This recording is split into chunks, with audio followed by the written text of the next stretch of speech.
Lucie Hollard et Méric Bousquet, bonjour. Bonjour. Donc vous êtes, que je ne dise pas de bêtises, responsable de l'antenne toulousaine de l'association La Cloche. Oui. Et vous êtes la coordinatrice. Oui, c'est ça. On va commencer avant d'attaquer sur le rôle de l'association, peut-être pour vous connaître un peu mieux. Comment vous avez été amené à vous engager socialement et quel est votre parcours un peu avant, peut-être professionnel, je ne sais pas s'il y a un lien ou peut-être pas de lien. Je commence? Vas-y. Alors oui, il y a un lien effectivement, c'est aussi au niveau de ma famille entre guillemets où on a quand même un engagement social assez fort avec notamment mes deux sœurs qui sont dans le domaine aussi du social et effectivement toute ma partie scolaire, universitaire est en lien avec le social. Et avant d'atterrir à La Cloche, en tant que salariée, j'ai fait un master de sociologie en lien avec la médiation sociale et l'intervention sociale. Et je me suis spécialisée sur la grande précarité, donc les personnes à la rue. Et à la suite de ce master, j'ai travaillé dans différentes associations. Et en parallèle de ce travail salarié, j'étais bénévole en fait à La Cloche lors du lancement de l'antenne toulousaine en fin 2018. Pendant une année et après j'ai quitté le bénévolat pour justement me salarier dans d'autres associations et c'est il y a 3 ans maintenant que par le pur des hasards un poste s'est libéré, j'ai postulé et j'ai pu intégrer l'association La Cloche. Donc depuis 3 ans j'ai fait une année en tant que coordinatrice et après j'ai pris l'antenne en tant que responsable, ça va faire 2 ans. Et pour ma part, j'ai toujours aspiré à travailler dans le social parce que je pense que quand on aspire à travailler dans ce domaine-là, c'est que aussi personnellement, on a vécu des choses qui nous poussent à. Donc j'ai fait des études de psychologie où là aussi j'avais cette envie-là d'aider d'une autre manière, mais d'aider. En fin d'année de ma licence, j'ai voulu me spécialiser pareil sur le thème de la précarité. J'ai fait par la suite du coup un service civique à La Cloche à Toulouse qui m'a permis en fait d'en savoir un peu plus, de mieux savoir ce que j'avais envie de faire plus tard. Et par la suite, j'ai eu l'opportunité d'avoir le poste de coordinatrice par la suite. Donc j'ai saisi l'opportunité et j'ai fait partie de La Cloche. Je fais partie de La Cloche. Et justement, La Cloche, qu'est-ce que c'est comme association? Grande question. Grande question, ah oui. Alors La Cloche, c'est une association qui crée du lien social entre personnes avec et sans domicile, avec et sans précarité. L'objectif, c'est vraiment de venir rompre l'isolement des personnes à la rue et précaires. Donc pour créer ce lien social, on a un réseau de commerçants solidaires qui vont venir en fait proposer des services qui vont être gratuits et accessibles à tout le monde, avec aussi un système de produits prépayés. Et en parallèle de ça, on développe des activités inclusives où là, l'objectif, c'est de développer le collectif, le faire ensemble pour vraiment créer du lien entre tous et toutes. C'est ça. Oui. Et après, on a un dernier volet, notamment, qui va concerner la sensibilisation, parce que notre objectif, c'est aussi de pouvoir permettre un changement de regard sur le monde de la rue. Et pour ça, on a développé des sensibilisations, des formations qui vont être à destination des collaborateurs d'entreprise, des structures, des collectivités, enfin vraiment du grand public aussi. Et nous, notre objectif, c'est de pouvoir s'adapter en fait aux demandes des personnes, de pouvoir établir en fait à la suite de ça des actions en lien avec les attentes et les besoins pour qu'à la fin, il puisse y avoir un changement de regard sur le monde de la rue et qu'on casse un peu les clichés et les stéréotypes que tout le monde a sur l'alcoolisme, l'hygiène, qui sont des choses certes vraies, mais qui ne concernent pas tout le monde. Et c'est aussi comment est-ce qu'on comprend pourquoi certaines personnes se retrouvent dans ces situations-là et qu'ils ne sont pas tous des feignants alcooliques et qui refusent de travailler. Il y a vraiment une problématique autour de ça, de la prise en charge, psychologique, sanitaire, même psychiatrique même, parce qu'à la rue, être à la rue, ça développe aussi les problématiques de santé mentale. Et c'est comment est-ce qu'aujourd'hui, aussi le système participe finalement à ce que les personnes qui sont dans la rue, malheureusement, ils restent parce qu'il y a des facteurs qui font que c'est difficile pour eux de s'en sortir. C'est pas juste une question de volonté. Et nous, c'est vraiment notre combat aussi au quotidien de pouvoir changer ce regard-là que les gens ont sur le monde de la rue. Oui, c'est ce qui fait un peu, j'ai l'impression, votre particularité, parce que habituellement, quand on entend engagement social auprès des personnes en grande exclusion, c'est souvent une aide, soit recherche un logement, éventuellement, une aide alimentaire, Oui. voire peut-être un peu des habits. Vous, j'ai l'impression que vous êtes plus placé sur le côté un peu culturel, lien social. Oui. En quoi, selon vous, c'est important en fait? Vas-y. Nous, on vient en complément des autres assos parce qu'il y a beaucoup d'assos qui font l'accès au logement, beaucoup d'assos qui font l'accès à la santé, etc. Et très peu qui font la création de liens. Et donc c'est important aujourd'hui le lien social quand on est à la rue parce qu'on perd tout, on se retrouve seul et c'est bien beau de se dire qu'on va trouver un logement, mais quand on est tout seul, que socialement on est coupé de tout, ben, c'est plus compliqué à l'inverse d'y arriver. Donc c'est pour ça aussi qu'on existe et c'est vraiment, on ne vient pas empiéter sur, on n'est pas dans l'accompagnement social, mais on pousse à, on redirige à. Et il y a plusieurs aussi personnes qui viennent nous voir qui étaient coupées de tout, qui n'arrivaient pas à avoir un logement ou à se soigner à cause d'addiction, etc. Et qui, grâce à l'asso, aux activités qu'on propose et au collectif aussi qu'on a, ben, au final, ça les a poussés à. Et il y en a qui s'en sont sortis, qui vont mieux. Et... C'est ça, il y a aussi la dimension budgétaire. Aujourd'hui, on se rend compte qu'il y a des baisses de budget en fait, de la part de l'État, du public, du privé. Et donc les structures sociales, notamment de l'accompagnement social, ont de plus en plus de difficultés à créer un collectif et en tous les cas proposer du lien social parce que les structures sont débordées, les travailleurs sociaux sont débordés, les conditions de travail sont catastrophiques et nous, on n'est pas là pour venir hiérarchiser les besoins, on n'est pas là pour dire il est plus important de manger, de se loger, d'avoir un emploi que de faire du lien social. Nous, on est vraiment là pour dire en fait tout est important et c'est ce tout qui va faire que la personne aujourd'hui elle va être bien et elle va être capable finalement de pouvoir retrouver un boulot, retrouver un emploi, retrouver un logement, enfin voilà, tout ça. C'est parce qu'il va y avoir un certain équilibre en fait, entre les différentes problématiques.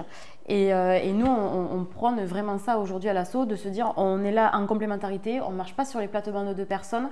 Mais en tous les cas, le fait que nous, on existe, on permet aussi à certaines travailleurs sociaux de se décharger de ce collectif, de ce lien social, et venez à nous, et nous, effectivement, on va être en lien avec la culture, avec le sport, le bien-être, les activités en non-mixité, parce que pareil, être une femme à la rue, c'est très compliqué aujourd'hui. Enfin, toutes ces problématiques-là qui peuvent paraître anodines ou en tous les cas moins importantes si on le met sur une échelle de degrés. Oui, je préfère manger que d'aller au cinéma, c'est évident, tout le monde.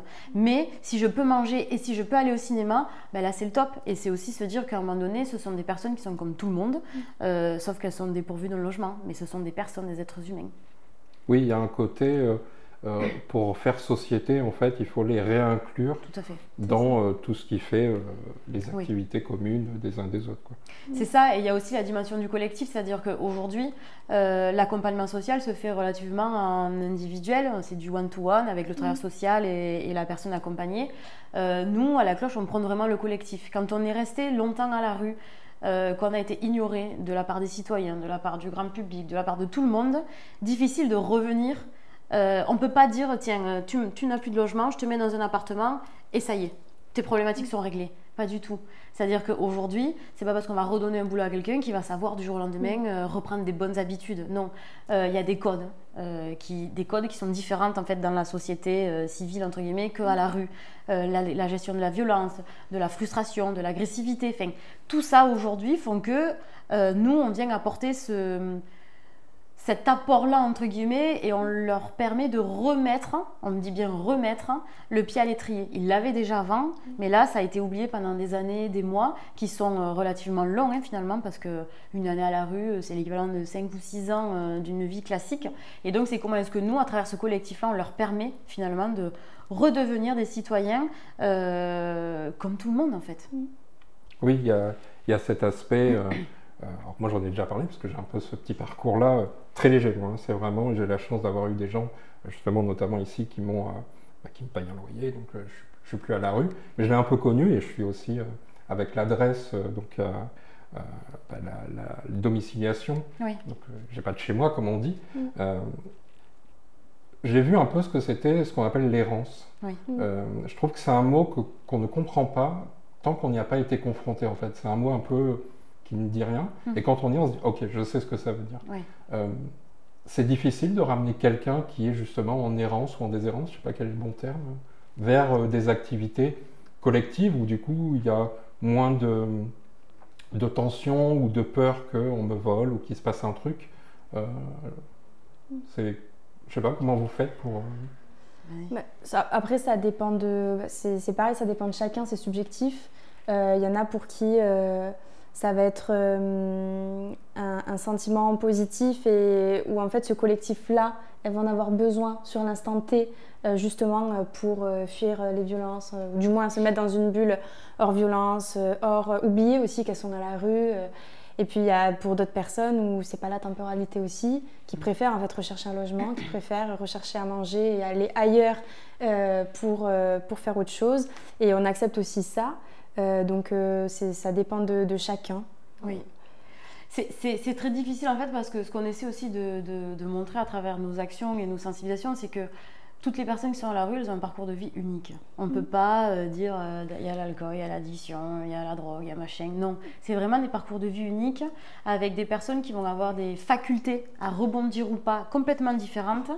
Et il y en a pour certaines, elles ont besoin de toucher vraiment le fond du fond pour rebondir. D'autres, elles ne vont pas se laisser aller autant et elles vont rebondir immédiatement. D'autres, ça va être sur une temporalité plus longue. Et nous, on le voit à la cloche. Donc, on a une permanence d'accueil, c'est un accueil inconditionnel. C'est-à-dire qu'on accueille tout le monde. On ne demande pas de papier d'administratif, de tout ça, on s'en fiche. Ils nous donnent un prénom ou un surnom, ça nous va très bien. Et nous, notre objectif, c'est de créer du lien sur du long terme. Et on le voit, il y a une personne notamment, pendant 2 ans, elle venait tous les jeudis après-midi, juste pour un café, et c'était tout. Elle ne nous parlait pas, on se disait bonjour parce que c'est aussi un peu la règle de se dire bonjour et de se respecter, mais elle ne nous parlait pas. Et un jour, on a commencé un peu plus à lui parler, elle nous a fait confiance et elle venait à nos activités, elle a testé le bénévolat, elle a testé les sensibilisations avec nous en milieu scolaire. Et puis, c'est devenu quelqu'un qui venait à tout le temps. Mais ça, il a fallu 2 ans. 2 ans où nous, on a ramé vraiment en disant mais tu veux pas, non et tout, je veux pas. Et alors il va y avoir des gens, le premier jeudi on va les voir, la semaine d'après ils sont partout. Ouais, ils sont partout sur toutes les activités. Voilà. Et ce sentiment d'errance, il est en lien avec aussi le vécu, c'est-à-dire que aujourd'hui on ressent une certaine méfiance aussi que les personnes à la rue vont avoir envers les travailleurs sociaux. C'est-à-dire qu'aujourd'hui le 115, il est bouché, il y a des diminutions de places d'hébergement d'urgence, et donc ils sont confrontés à des refus permanents. Donc nous, une asso de plus qui sert à rien, qui fait rien, et nous on l'a déjà entendu, vous êtes là que pour du lien social et j'en ai rien à foutre, excusez-moi du terme, et je suis pas là pour ça. Mais petit à petit, ils viennent quand même. Parce que sur 2 heures, ils sont tranquilles. Ils vont discuter, on va jouer au Scrabble, on va faire une partie de Uno. C'est détente. Et puis petit à petit, le chemin suit son cours, blablabla. Et ils reviennent. Ils s'engagent aussi en tant que bénévoles chez nous. Ils participent à la vie de l'association. Ils nous représentent au conseil d'administration. Enfin voilà, on leur propose en fait de pouvoir s'investir. On leur refait confiance. Et ça, le fait de pouvoir leur refaire confiance, ça mais en termes d'estime de soi et de confiance en soi, il n'y a pas mieux aussi que de se dire quelqu'un a confiance en moi, quelqu'un croit en moi et je fais partie d'un collectif. Je ne suis pas juste entourée de gens, mais je fais partie de ce collectif. Et l'errance, c'est ça aussi, c'est de se dire je suis dans un collectif, mais en fait qui me rejette. On peut se mettre place du Capitole, juste poser devant un commerce ou quoi. Sur 200, 300 personnes qui vont me passer, il y en a quoi 1, 2 qui vont me dire bonjour. Et le reste du temps, on est juste invisibilisé, on est un truc, voilà, qui sert à rien, que personne ne voit. Et ça fait partie de l'errance aussi. Et nous, on est là pour leur dire non, tu existes en fait. Tu es un être humain comme tout le monde, tu as le droit d'avoir des sentiments, de ne pas être content, d'être content, de vivre des choses comme nous, quoi. D'aller en terrasse d'un café, d'aller au cinéma, d'aller au musée. Et ça, c'est vraiment ce qu'on prône au quotidien. Oui. Et quand ils viennent nous voir aussi, ils n'ont pas la casquette d'une personne à la rue. C'est une personne comme tout le monde, comme nous, comme Lucie, vraiment comme tout le monde. Et oui, c'est pas je suis une personne à la rue. C'est pas une présentation qu'on prenne. Ouais, et nous, notre leitmotiv un peu, c'est de se dire on ne fait pas pour la personne, on fait avec. Et rien que ça, dans la dimension et d'en aider, on le casse ce truc. Parce qu'on n'est pas là pour t'aider, tu n'es pas là pour... et nous, on n'est pas là pour se sentir tout puissant parce qu'on t'a aidé. On est dans un truc, on te propose quelque chose, on est tous sur le même pied d'égalité, tous là pour la même chose, passer un bon moment. Qui que tu sois, d'où tu viennes, ça ne nous intéresse pas. Et ça, on le ressent, enfin, c'est... Nous, à chaque fin de repère, le jeudi après-midi, mais on a ça nous requinque quoi, de se dire, ok, même s'il n'y en a eu que 10... Bon, on a beaucoup plus de gens, mais même s'il n'y en a que 10 qui sont restés de 14h à 16h30, ça nous convient en fait. Parce qu'on s'est dit, pour une 10, 15, 20 personnes, on leur a permis sur un petit temps, parce que c'est court, au moins ils étaient contents et nous ça nous va quoi. Et oui, d'ailleurs, pour dire, il y a 6000 personnes qui appellent le numéro, donc le 115 par jour. Et en gros, il y en a 1 sur 2 qui aboutit comme appel. Et en termes d'hébergement, on est...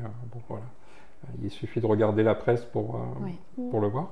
Dans les activités, à mon sens, ce qu'il y a de bien avec la culture, et là on parlait un peu de jeux de société aussi, c'est le côté qu'autour d'une table de jeu, par exemple, on est tous égaux en fait. Tout à fait. Il n'y a pas de riche ou pauvre, de ce soir je dors quelque part ou pas. Et ça compte aussi dans les sorties que vous faites, par exemple au musée ou quoi, que ce soit pas un truc encore dans la démarche de s'en sortir ou de maintenir un niveau comme ça. Oui. Vous voyez ça? Oui. Ah oui, oui. La dernière fois, on est allé parce qu'on a beaucoup de partenaires, qu'ils soient culturels, sportifs, etc. Et dans le cadre de l'année dernière, avec le nouveau printemps, on a été visiter le sous-sol du palais de justice. Le palais de justice, ouais. Il y a une espèce de... Je ne sais plus ce que c'est, bref. Une cité antique. Ouais, voilà, c'est ça. Et on est allé visiter on était avec quelques personnes du coup de précaires de la rue qui sont venues, parce que l'idée c'est toujours qu'on soit accompagné de ces personnes. Et elle est arrivée, elle avait les mains pleines de terre, parce que je ne sais pas ce qu'elle avait été, sa trottinette électrique avec 3 sacs qu'elle a voulu attacher devant le palais de justice. Il y avait des flics partout. Et je lui ai dit, dépêche-toi, ils vont penser qu'on fout une bombe. Elle rigolait. Elle est rentrée. Elle avait une bombe de lacrymo, enfin au poivre. Du coup, forcément, on ne s'est pas passé au niveau du portique, mais on la garde. Et en fait, après, elle est sortie de là. C'était lunaire. Vraiment, c'était lunaire.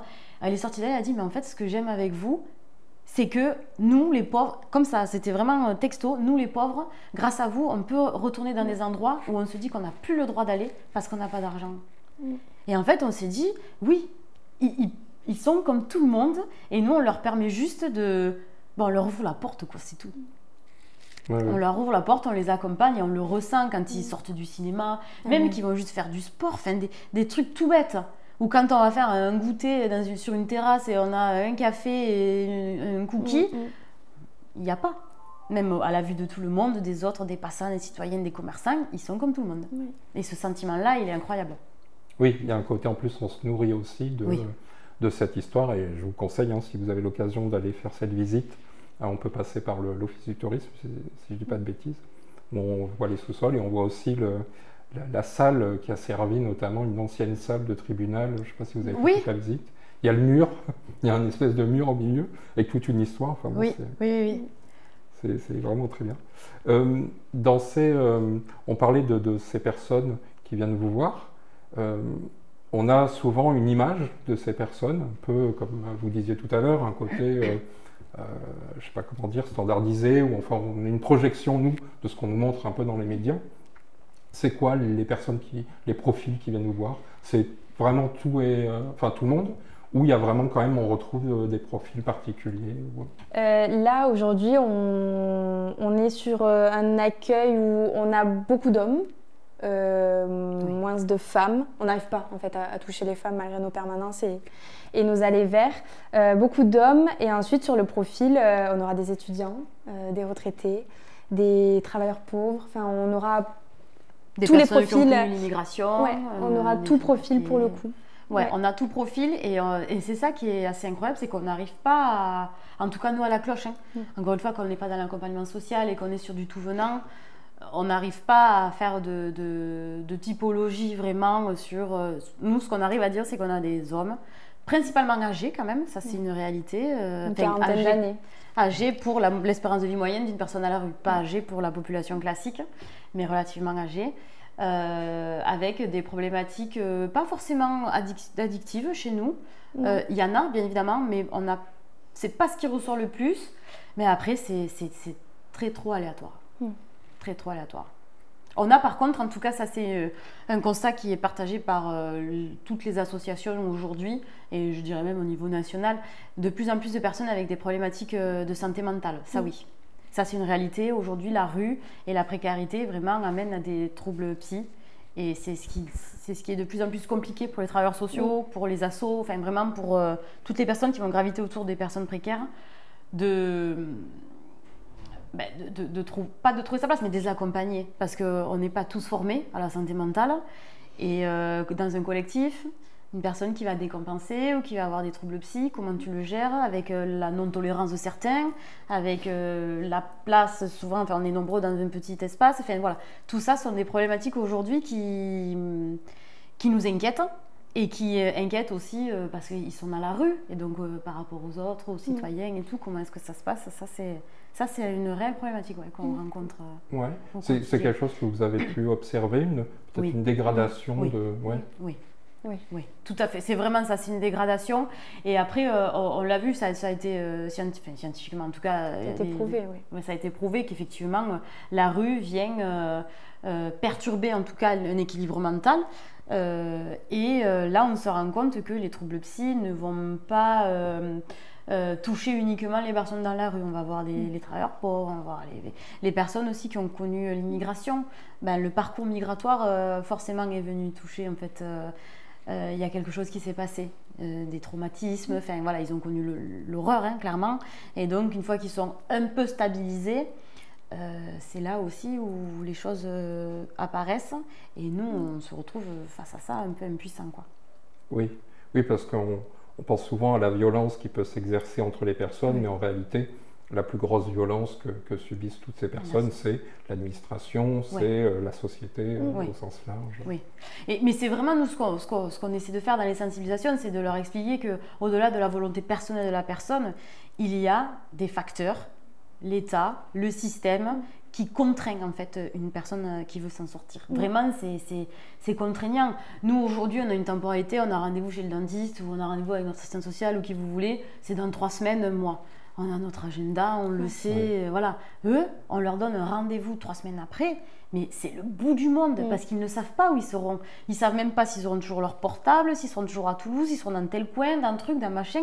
Le jour J, pour si peu qu'ils aient dormi dehors, qu'ils aient passé une mauvaise nuit, qu'on leur ait volé les affaires, ils n'auront pas la tête à aller voir l'assistante sociale ou le dentiste ou qui vous voulez. Enfin voilà, c'est trop, c'est trop. L'administratif, aujourd'hui, c'est trop. C'est trop. Et ça en décourage plus d'un. Oui. Nous, il y en a plein qui nous disent, en fait, je m'en fous, je reste dans la rue, puis c'est tout. Et on dit, mais non, essayer de faire une demande de logement social et tout. Non, c'est mort, en fait. Pour attendre 2 ans, puis ne pas être considéré aussi sur les rendez-vous, c'est des numéros, c'est pas des personnes, c'est à la chaîne.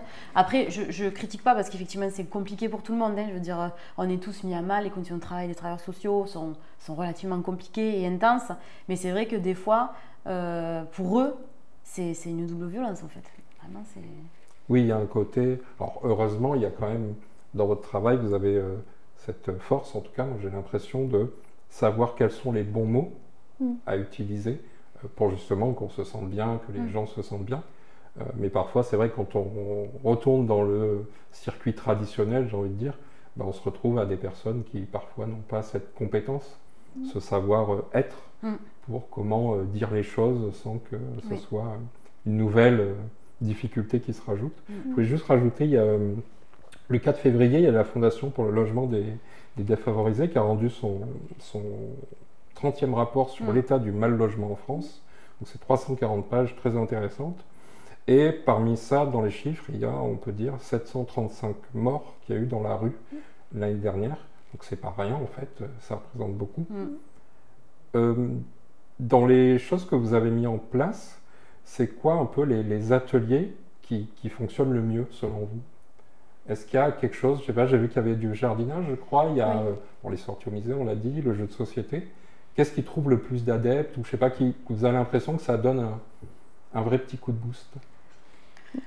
Moi, j'aurais dit les sorties culturelles, tout ce qui est spectacle, cinéma. Enfin, petite anecdote aussi, mais il y a 2 semaines, une de nos bénévoles les a accompagnés pour voir un spectacle à la cabane, à la cartoucherie. Et 2 dames nous ont dit j'avais jamais été voir de spectacle de ma vie, merci beaucoup. Et une autre dame qui a dit j'en avais pas les moyens. Donc merci beaucoup de nous donner cet accès-là et merci beaucoup de nous amener voir cette opportunité-là d'aller voir en fait des choses qu'on ne peut pas se permettre. Donc j'aurais dit les sorties culturelles. Au niveau en tout cas financier peut-être aussi, le fait que ce soit plus compliqué. Ouais, mais après, moi, j'aurais tendance à dire aussi que c'est la façon dont on va, entre guillemets, vendre l'activité. Parce que très souvent, et on s'en rend compte au quotidien, en soi, qu'on leur propose ça ou ça, c'est juste le fait de se dire je vais être avec les filles, avec la cloche, on va rigoler, on va s'amuser, on va passer du bon temps. Voilà. Après, effectivement, il y a une certaine une appétence pour d'autres choses. D'autres, ça va être le sport. On est un partenaire avec Rebond qui agit dans les quartiers prioritaires de la ville et qui nous, 2 fois par mois, nous propose de venir avec notre public sur des ateliers sportifs. Là aussi, ils adorent. On va avoir, d'autres, ça va être le jardinage. C'est ça, d'autres, ça va être le jardinage. D'autres, ça va être... une fois, c'était karaoké. En fait, aussi, l'avantage, c'est que nous, les activités qu'on va proposer, c'est parce que les personnes de la rue ou précaires nous ont dit « moi, je voudrais faire ça ». On n'impose pas, nous, un calendrier parce que, alors effectivement, on va avoir des opportunités, des partenariats, et donc on teste, c'est normal. Mais souvent, on leur laisse la possibilité aussi de leur dire, tu veux quoi, toi? Dis-nous. Tu veux qu'on fasse guitare, chant, on fait ce que tu veux. Alors, ils rigolent un peu parce qu'ils ne nous croient pas vraiment, en mode, mais on va pas faire ça et tout. Et en fait, on fait vraiment tout pour le mettre en place, et c'est ce qu'ils apprécient aussi, d'avoir cette liberté-là, de pouvoir faire tout. Et rien aussi, parce que des fois on se retrouve juste pour rien, manière de discuter. Et ça aussi, ça leur va. Mais par contre, les événements, quand on fait des événements, on a 3 ou 4 événements dans l'année, donc on va avoir la fête de fin d'année. Donc l'objectif, c'est de nous, en tout cas la cloche, de pouvoir financer un repas pour entre 80 et 100 personnes en situation de précarité, et qu'il y ait une animation musicale. Ça, c'est vraiment, dès qu'il y a de la musique, ils adorent tous. On va avoir l'anniversaire. Donc là d'ailleurs on fait nos 6 ans jeudi après-demain, c'est ça, avec une animation musicale aussi. Après on va avoir des apérus, donc c'est des apéros solidaires chez un commerçant du Carillon, et pareil, animation musicale, on peut faire tout, n'importe quoi, peu importe, et l'objectif c'est que nous on puisse, comme c'est le soir et que souvent c'est pendant la distribution alimentaire, c'est que la cloche en fait finance un repas, quelque chose en fait pour qu'ils puissent se manger, et comme ça ils loupent pas la soirée. Et on le voit, ils viennent, ils essaient de s'apprêter, et c'est vraiment quand on les voit arriver, on leur dit 18h, ils sont là à 16h, ils attendent que ça, et on arrive pour le coup, sourire, on a facile les 50 personnes, on n'a pas besoin de communiquer. Vraiment. Et ils adorent ça, vraiment c'est... Et, je pensais, c'est peut-être une question bête ou quoi, mais dans les sorties culturelles, il y a quelque chose. J'avais emmené ma fille voir un ballet. On a eu l'opportunité avec le théâtre du Capitole qui fait des tarifs parfois vraiment très bas. Et il y a un côté, c'est des codes, c'est la première fois qu'on y allait, donc on n'a pas ces codes un peu vestimentaires, un peu, quand on va au théâtre, on ne parle pas, ou des choses comme ça. C'est quelque chose qui fait peur parfois aux personnes de se dire, je vais peut-être pas y aller parce que, je sais pas, c'est pas mon monde. Oui. Ah oui. Mais alors nous, on leur dit, on s'en fiche. C'est pas le nôtre non plus déjà. Et quand ils se sentent un peu gênés ou quoi, nous, on est assez à l'aise de dire, mais c'est pas grave. Les gens, ils nous regardent, tant pis pour eux. On n'a pas les codes non plus. Donc... Voilà, c'est vraiment, on ne leur demande pas de changer qui ils sont. Alors c'est sûr, une fois on est allé au cinéma, il y en a une, elle faisait que parler. Mais c'était pas parce qu'elle n'avait pas les codes, c'est juste parce qu'en fait, elle est comme ça. Et on a dit, bon... On arrête de parler, on est au cinéma, on va se faire sortir, tu vois. Mais sinon, on les laisse aussi tels qu'ils sont. S'ils ont envie de montrer leur joie, leur étonnement et tout, allez-y. Et nous, on n'est pas là pour... En fait, on n'est pas là pour changer qui ils sont, ni ce qu'ils doivent être, pour que on soit... Ah, t'as vu, à la cloche, ils se tiennent bien. Ah, pas du tout. Non. Non. Alors, vraiment pas. Et s'ils viennent parce qu'en fait, on leur dit, tu viens comme tu viens aussi. Voilà. C'est juste des fois, pour les soulager, on essaie de leur trouver un endroit pour qu'ils puissent avoir leur sac en sécurité, pour éviter qu'ils se trimballent les 14 sacs. Mais c'est même pas pour le regard des autres, c'est juste par confort pour eux. Mais sinon, vraiment, pour le coup, venez comme vous êtes. Et du coup, la question inverse, comment vous êtes perçu par les institutions qui vous accueillent ou qui sont peut-être pas forcément partenaires des fois quand vous arrivez? Est-ce qu'il y a un rejet? Est-ce qu'il y a... Non, au contraire? Non, il n'y a pas de rejet. Et on est même bien accueillis. Ouais. En fait, on est accueillis comme des clients, comme tout le monde. Et il n'y a pas de rejet, il n'y a pas d'appréhension.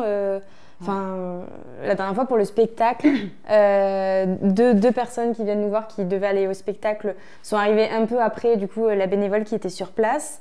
Et en fait, du coup, ils sont allés d'eux-mêmes voir la dame qui s'occupait des places pour leur dire j'ai ma place, est-ce que je peux rentrer? Et il n'y a pas eu de rejet, ils sont rentrés, il n'y a pas eu de... Non. Ah, mais du coup, voilà, il n'y a pas eu de barrière ou de rejet ou de regard un peu descendant, quoi.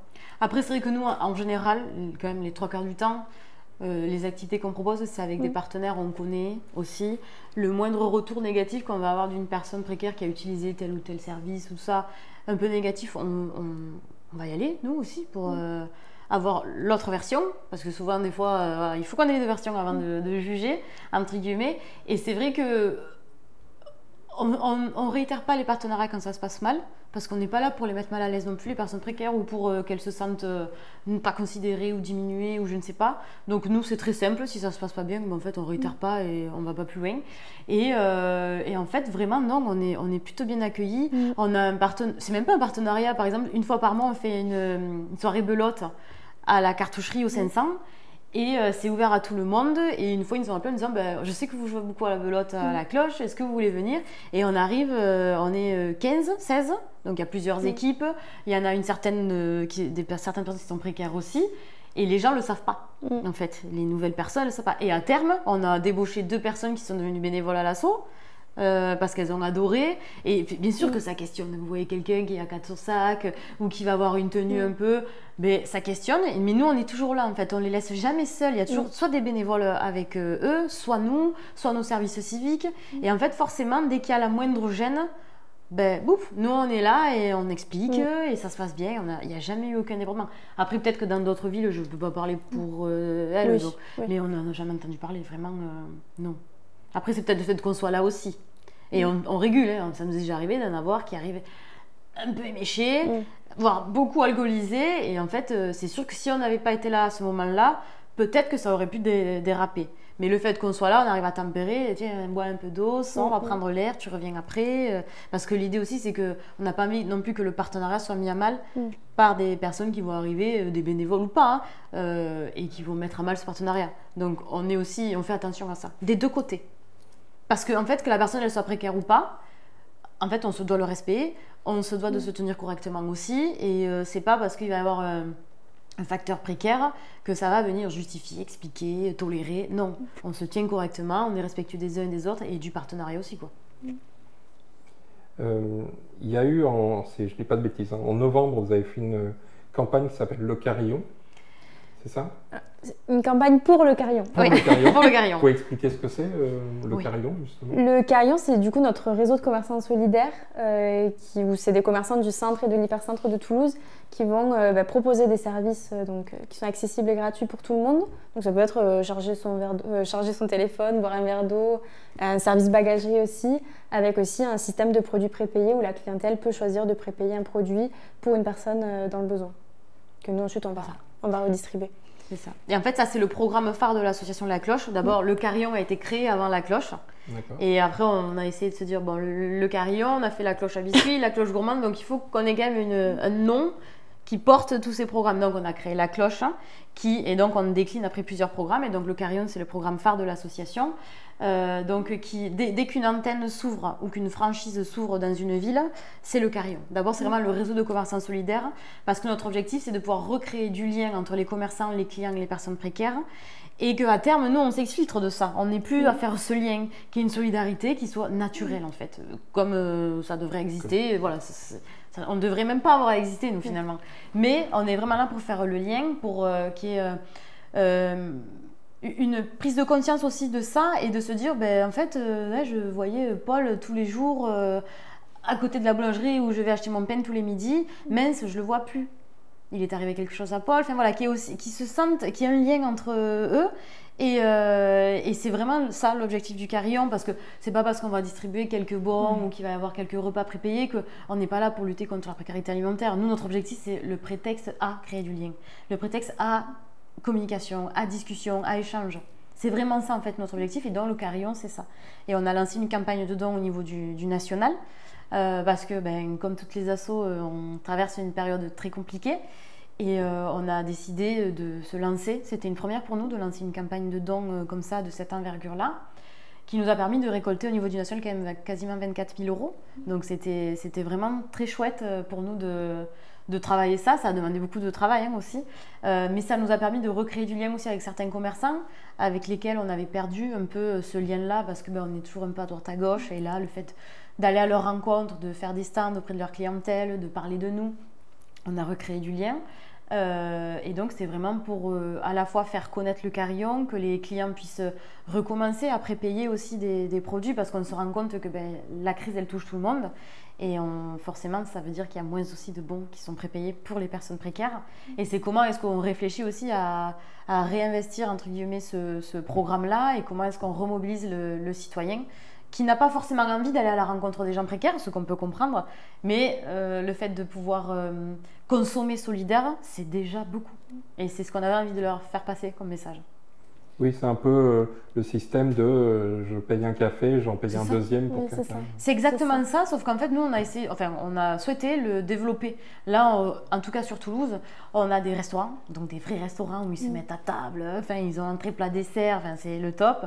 On va avoir des librairies où ils ont acheté à des livres, on va avoir laverie, friperie, magasin de vêtements. Qu'est-ce qu'on a d'autre?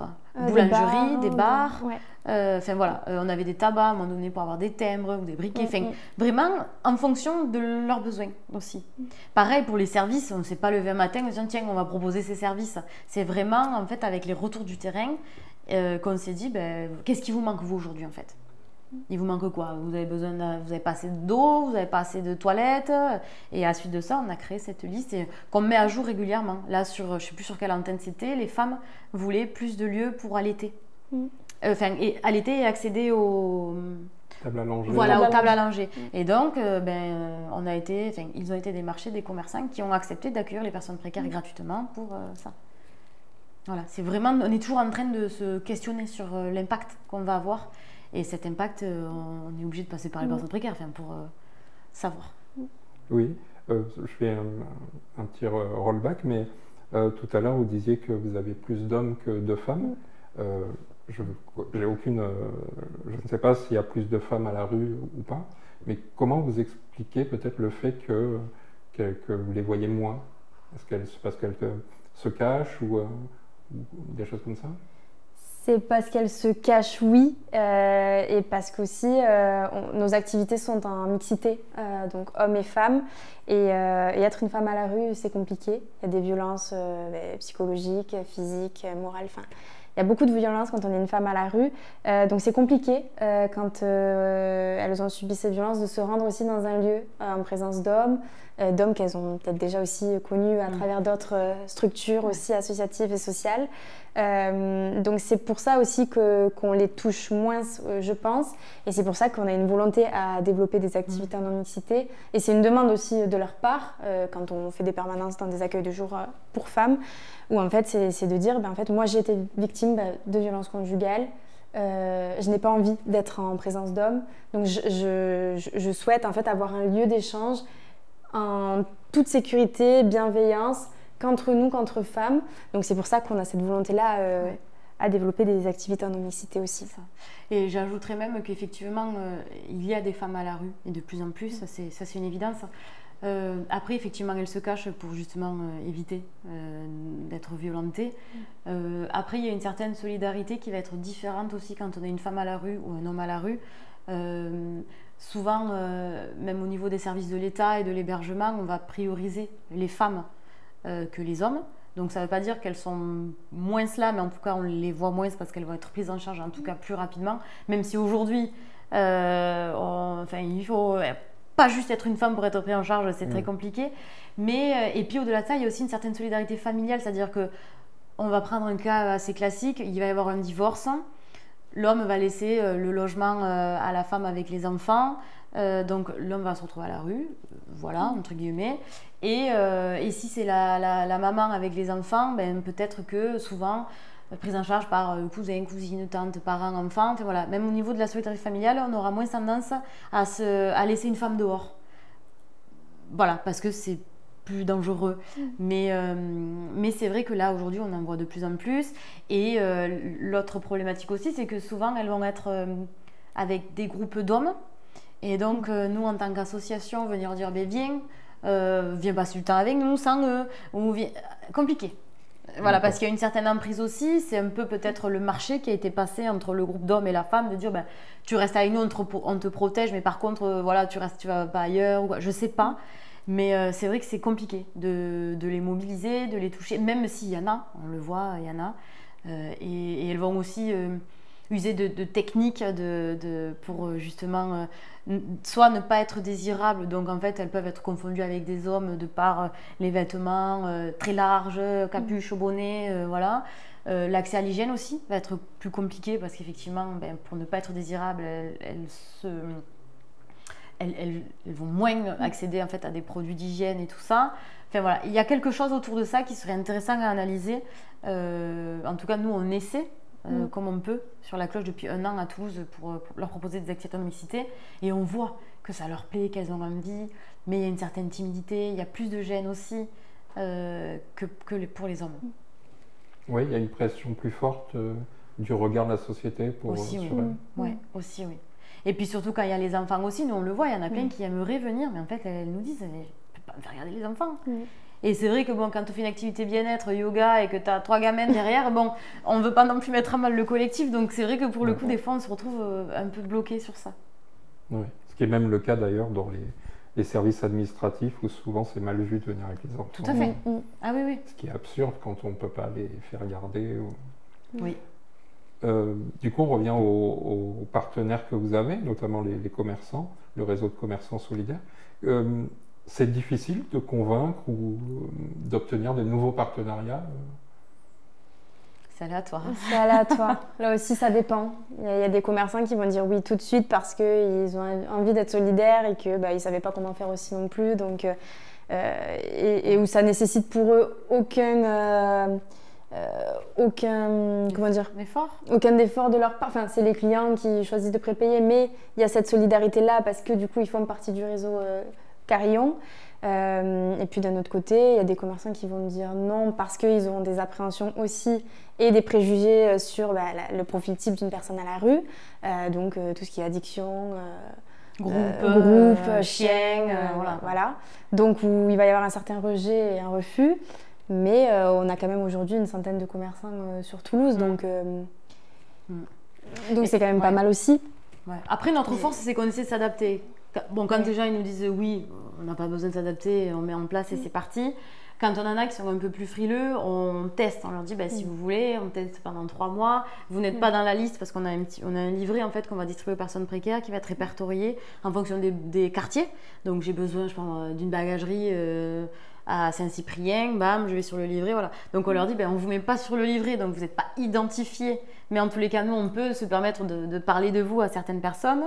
Ok, ou alors pendant 3 mois vous faites du emporter et donc ils ne se posent pas chez vous mais vous voyez un petit peu, enfin voilà, on essaie un peu de négocier et après on y revient au bout de 3-4 mois, alors ça s'est bien passé. Bon, après on a un lien avec eux quasiment toutes les 2 semaines.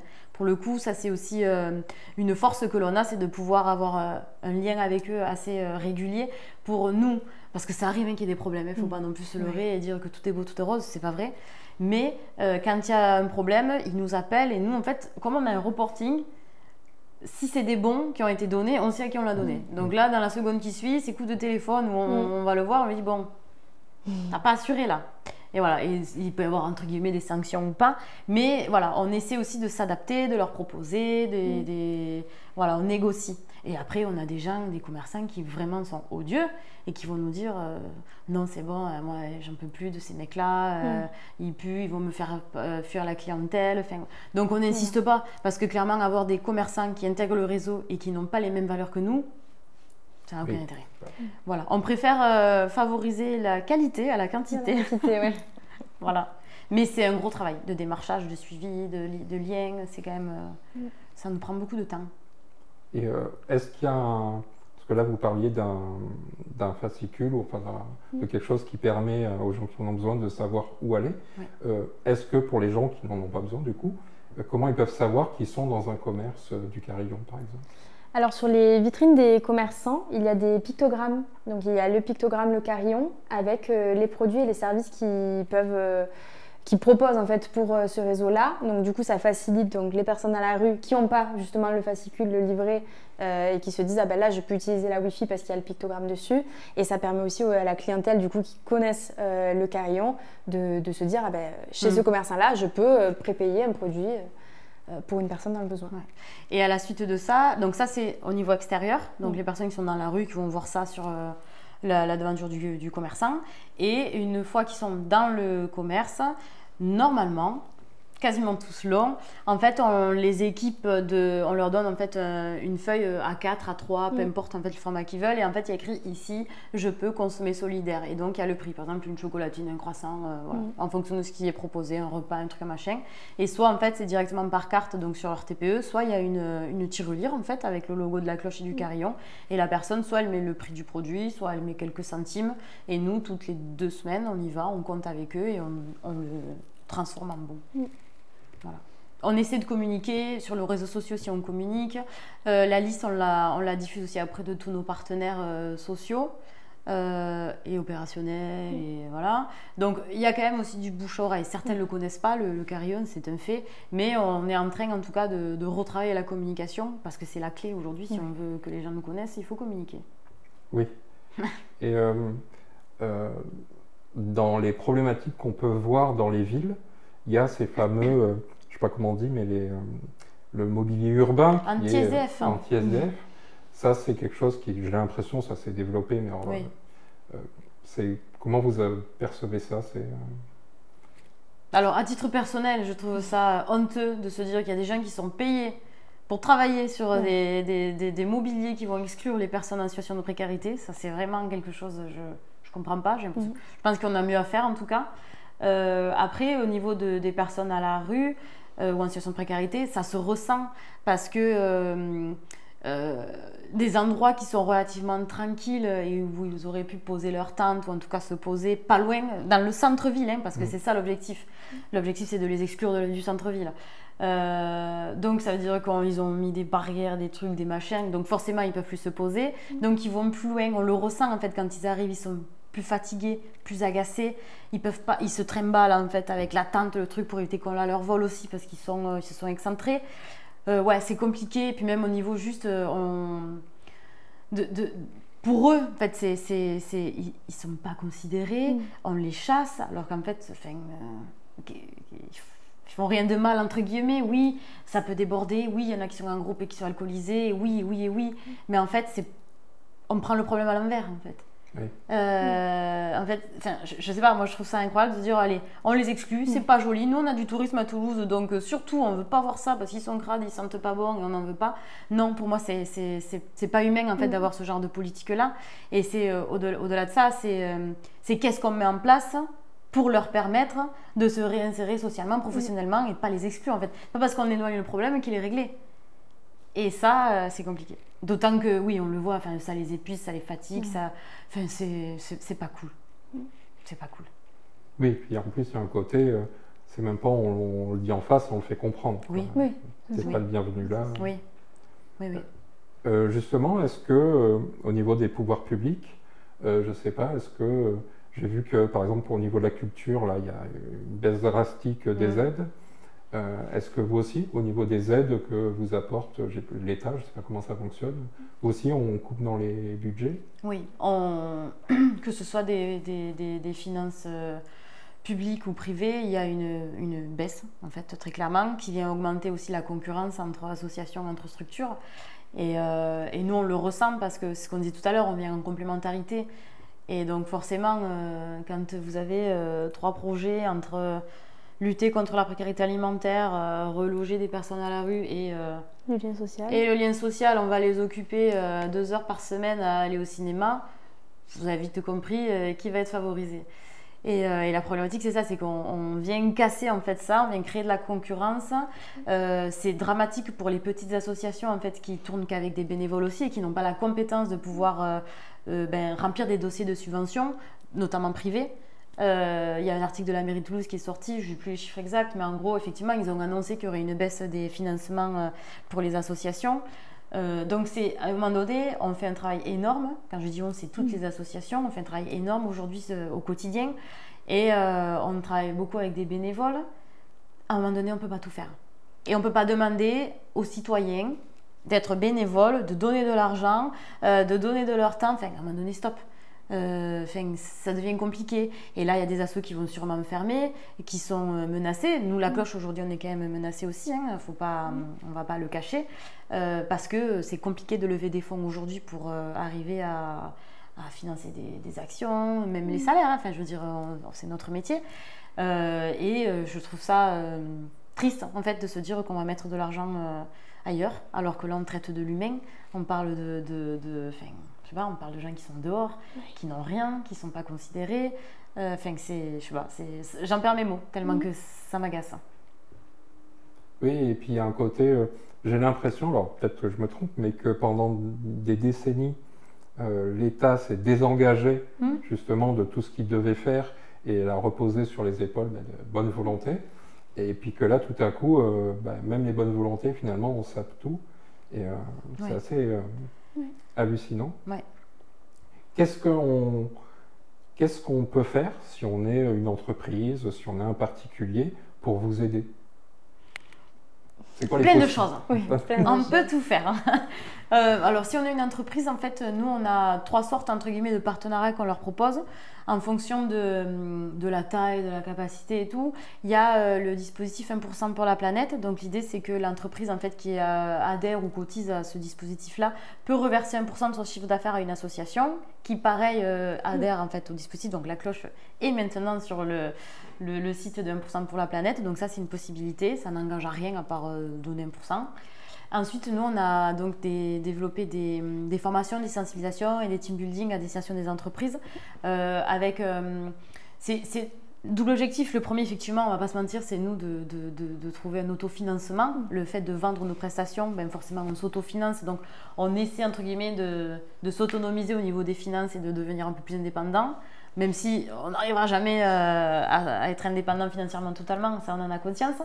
Et le deuxième point, c'est aussi de pouvoir permettre à des collaborateurs d'entreprise de créer en fait sur une journée, de pouvoir créer de la cohésion d'équipe à travers en fait un projet social. Donc nous, quand je dis nous, c'est au niveau du national aussi, mais sur Toulouse en tout cas, on a développé un jeu de pistes. On a fait des personnages avec des histoires différentes et tu vas dans les structures sociales pour te rendre compte qu'en fait, peu importe la problématique que tu as, il y a des gens qui sont là pour t'aider. Donc c'est aussi prendre conscience du tissu associatif et des structures associatives qui vont être sur Toulouse, que c'est riche, c'est dense et qu'en fait ça nécessite une certaine connaissance pour pouvoir en parler. Si on croise quelqu'un dans la rue demain, moi j'ai fait ça, je sais que tu peux aller là. On a développé aussi Adopte un commerçant. Donc c'est comment est-ce qu'on engage les collaborateurs d'entreprise à aller nous aider à démarcher des commerçants du réseau.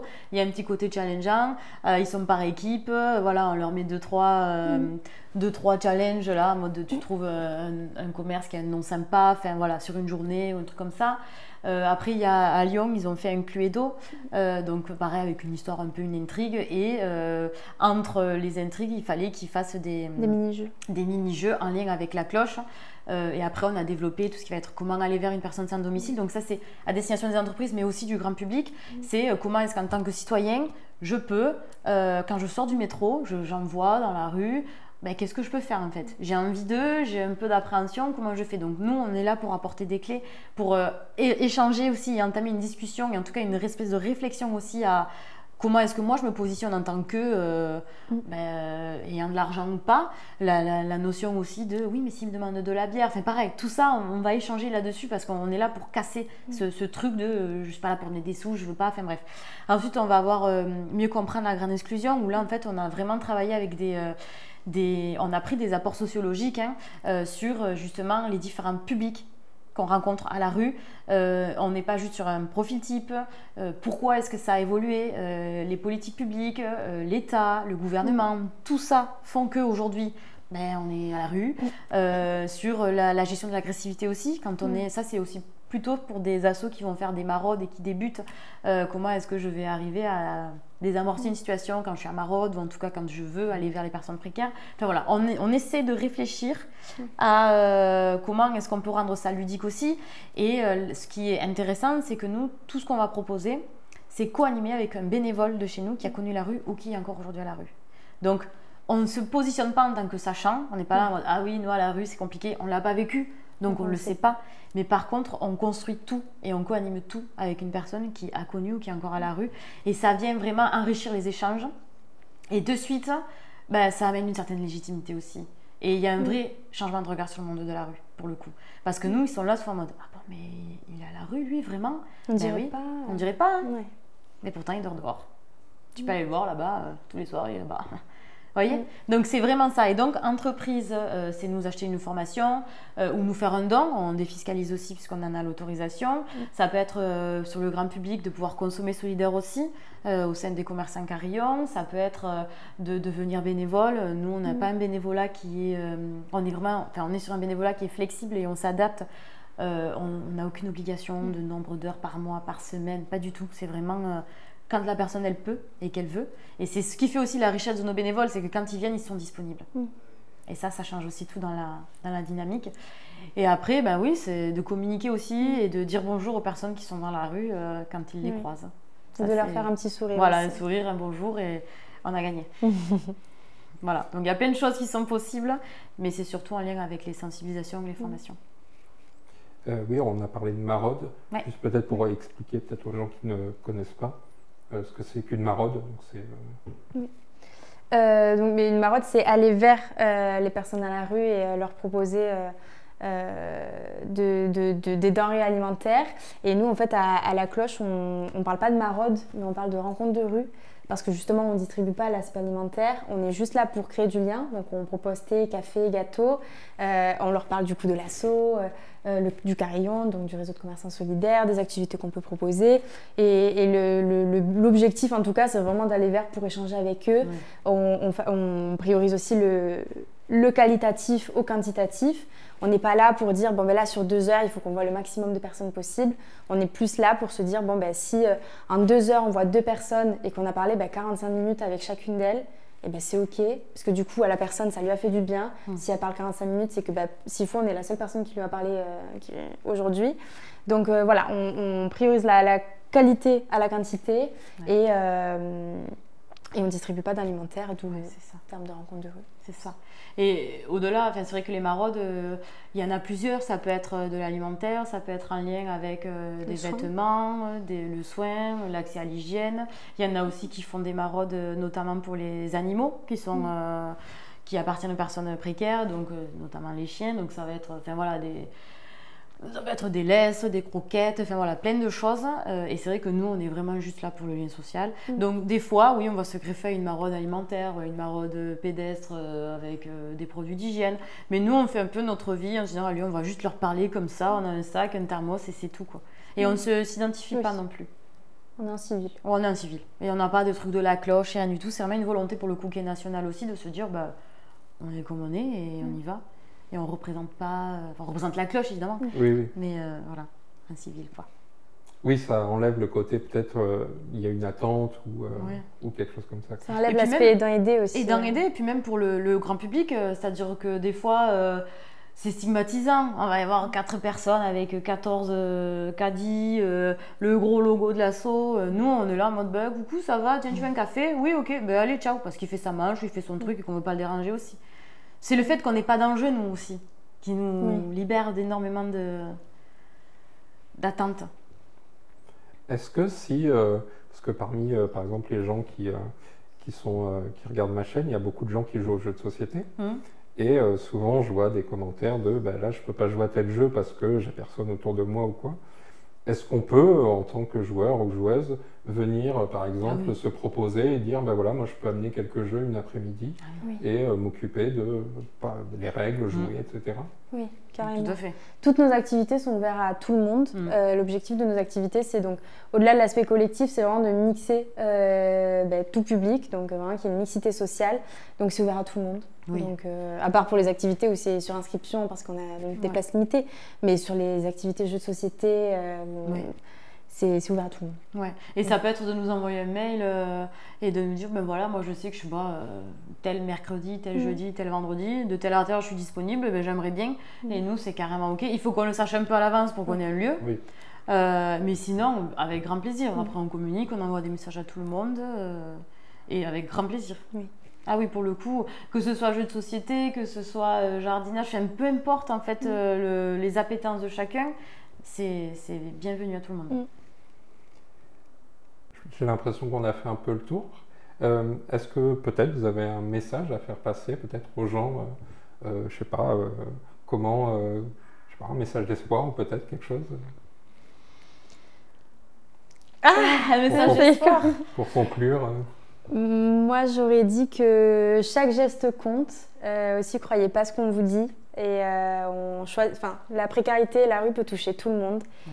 Et ça peut aussi nous arriver. On n'espère pas, mais ça peut toucher tout le monde. Donc, ne jugez pas et aidez plutôt. Oui, c'est ça. Vraiment, la question du jugement. Et je vous conseille d'aller sur la chaîne YouTube de La Cloche et d'aller regarder Casting Paul. C'est une vidéo qui a été réalisée par des vrais bénévoles de l'association à Paris. Et cette vidéo, elle est incroyable, elle parle d'elle-même. Et je pense qu'une fois que vous l'aurez regardée, j'espère en tout cas que vous aurez un autre regard sur les personnes que vous verrez dans la rue. Casting Paul sur La Cloche. La Cloche. Oui, je mettrai le lien voilà. dans la description. Ouais.